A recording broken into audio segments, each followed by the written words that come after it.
उत्तराखंड की चोपता वैली में है एक ऐसा पहाड़ जिसे पहाड़ों का भगवान कहा जाता है, the Lord of the peaks. विश्व की सबसे ऊंचाई पर स्थित शिव मंदिर तुंगनाथ महादेव, जिसकी कहानी रामायण से लेकर महाभारत तक जुड़ी है। ये कहानी है पंच केदारों की। ये कहानी है उत्तराखंड की एक ऐसी वैली की जहां आपको देखने को मिलेंगे कुछ बेहद ही खूबसूरत विलेजेस और बर्फ से ढके हुए पहाड़। आज के इस वर्चुअल जर्नी में आपको लेके चलेंगे तुंगनाथ महादेव के दर्शन कराने। इस जर्नी की शुरुआत होती है मेरे होम टाउन अयोध्या से। आप जिस भी शहर से हैं, सबसे पहले ट्रेन पकड़ें और हरिद्वार आ जाएं।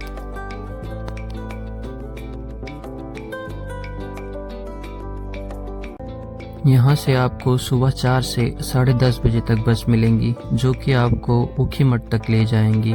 यहाँ से तुंगनाथ चोपता के लिए कोई भी डायरेक्ट बस नहीं चलती। यहाँ से ऊखीमठ के लिए बस का किराया 440 रुपया पड़ता है और ऊखीमठ से तुंगनाथ चोपता के लिए आपको कोई भी शेयरिंग टैक्सी मिल जाएगी, जिसका किराया 200 रुपया होने वाला है। पर अगर आप मेरी माने तो आप एक दिन हरिद्वार ज़रूर रुकें। और यहाँ जो रुकने के लिए सबसे बेस्ट जगह मुझे लगती है वो है निष्काम सेवा ट्रस्ट, जहाँ आप स्टेशन से मात्र 30 रुपये में पहुँच सकते हैं। तो मैं आपको लेके चलता हूँ निष्काम सेवा ट्रस्ट।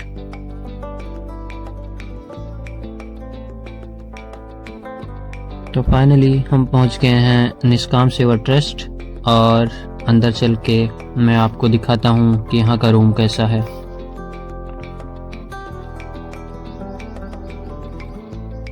तो कुछ ऐसा है हमारा रूम, जहां हम 3 लोग रहने वाले हैं। इसका किराया मात्र 1000 रुपये है और इसमें आपको 2 टाइम भोजन और नाश्ता भी इंक्लूडेड है।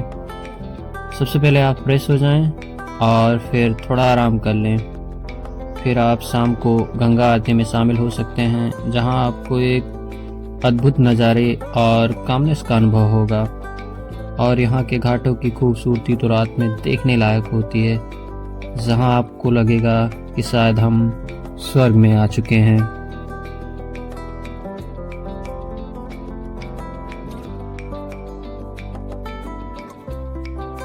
अब मैं करने वाला हूं चेकआउट और चलते हैं महादेव से मुलाकात करने, जिसका इंतज़ार मैं काफ़ी समय से कर रहा हूं।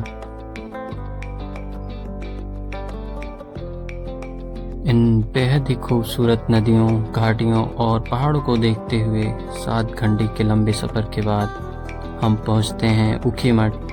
और अब यहाँ हम एक दिन करने वाले हैं स्टे। और आप कुछ ऐसा खूबसूरत सा नज़ारा देख सकते हैं जो कि मेरे रूम के जस्ट सामने है।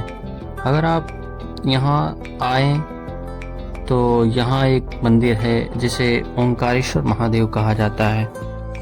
सर्दियों में जब केदारनाथ के कपाट बंद हो जाते हैं तो यहाँ पर डोली आती है।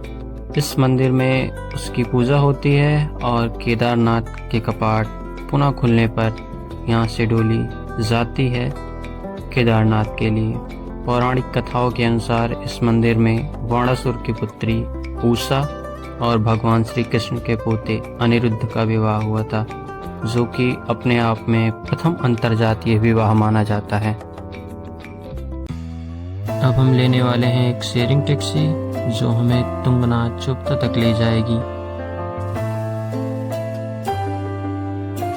रास्ते में जाते समय हमें कुछ बेहद ही प्यारे बच्चे मिले, जिन्होंने हम सभी को तिलक लगाया और फिर हमने आगे की जर्नी स्टार्ट की और पहुंच गए तुंगनाथ चोपता, जहां से तुंगनाथ महादेव मंदिर की लगभग 3.6 किलोमीटर का ट्रैक है, जो अब हम चढ़ने वाले हैं।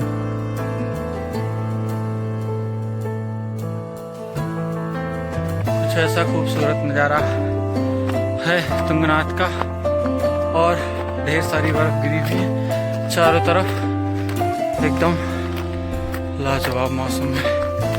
पर आप यहाँ जब भी आएँ अपने साथ पानी ज़रूर लाएं, क्योंकि नहीं तो डिहाइड्रेशन हो सकता है सभी को। और सबसे ख़ास बात ये क्रैम्पॉन लेना ना भूलें, क्योंकि बहुत स्लाइडिंग हो रही है, वरना आप फिसल सकते हैं और गिर भी सकते हैं। ट्रैक करते समय हमें मिले हमारे देश के वीर जवान, जिन्होंने बताया कि आप बिना फिसले कैसे बर्फ पर चल सकते हैं। तो एक बार दिल से सैल्यूट हमारे देश के वीर जवानों को, जो हमारी हर पल रक्षा करते रहते हैं। महादेव की कृपा से हम पहुंच गए हैं तुंगनाथ महादेव। हर हर महादेव। यह मंदिर 1000 वर्ष पुराना माना जाता है और यहाँ भगवान शिव के पंच केदारों में से एक की पूजा होती है। ऐसा माना जाता है कि इस मंदिर का निर्माण पांडवों द्वारा किया गया है, भगवान शिव को प्रसन्न करने के लिए, क्योंकि भगवान शिव कुरुक्षेत्र में हुए नरसंहार के कारण पांडवों से रुष्ट हो गए थे। तुंगनाथ की चोटी 3 धाराओं का स्रोत है, जिससे अक्ष कामायनी नदी बनती है। कहा जाता है कि पार्वती माता ने शिव जी को प्रसन्न करने के लिए विवाह से पूर्व यहाँ तपस्या भी की थी। अब हम यहाँ करेंगे थोड़ा रेस्ट। तब तक हमारे गोलू भाई बना रहे हैं मैगी, क्योंकि पहाड़ों पर मैगी खाने का कुछ मज़ा ही और होता है भाई। मैगी खाने के बाद हम बढ़ेंगे चंद्रशिला की ओर, जो कि तुंगनाथ महादेव से लगभग 1.5 किलोमीटर ऊपर है, और बहुत सारी बर्फ गिरी होने के कारण ये ट्रैक और भी हार्ड होने वाला है।